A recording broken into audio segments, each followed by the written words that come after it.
Bounce, গতি এবং সামান্য সুইং।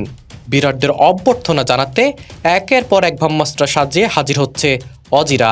সব ঠিক থাকলে অপটাস স্টেডিয়ামের পিচ পার্থের অতীত ঐতিহ্য পুনর্দস্তর বজায় রাখবে। বিরাটরা নামার আগেই স্পষ্ট করে দিলেন অপটাস স্টেডিয়ামের পিচ কিউরেটর আইজ্যাক ম্যাকডোনাল্ড। ক্রিকেটের পুরাকালে বলা হতো ওয়াকা স্টেডিয়ামের পার্শ্ববর্তী হাসপাতালে একটা বিশেষ বেড সবসময় রেখে দেওয়া হতো বিপক্ষ টিমের প্লেয়ারদের জন্য। মজা করে যার নাম দেওয়া হয়েছিল লিলি টমসন বেড। কিন্তু হালফিলে অস্ট্রেলীয় ক্রিকেট মহল বলে পার্থের সেই ভয়াল গতির পিচ আর নেই। মুশকিল হলো সেটা ক্রিকেট মহল বলে। মাঠের কিউরেটর আইজ্যাক ম্যাকডোনাল্ড কিন্তু সম্পূর্ণ অন্য কথা বলেছেন। তার সাফ কথা, পার্থের পিচে আগের মতোই বাউন্স থাকবে, পেস থাকবে, এর সঙ্গে কোনো রকম আপোষ করা হবে না। তবে বরুণ দেবের কৃপায় খানিক স্বস্তির নিঃশ্বাস ফেলতে পারেন ব্যাটাররা। গত কয়েকদিনে পার্থে অকাল বৃষ্টিতে পিচের ভয়াবহতা খানিক কমিয়ে দিতে পারে।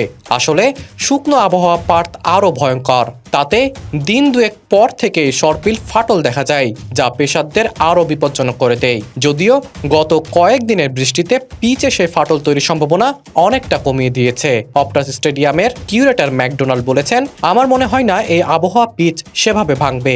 হ্যাঁ, পিচ খানিকটা খারাপ হবে, ঘাস মাথা তুলে দাঁড়াবে, খানিকটা অনিয়ম বাউন্স দেখা যাবে, কিন্তু সরপিল যে ফাটল দেখা যায় দুর্ভাগ্যজনকভাবে আবহাওয়ার জন্য সেই জায়গায় আমরা পৌঁছাতে পারবো না।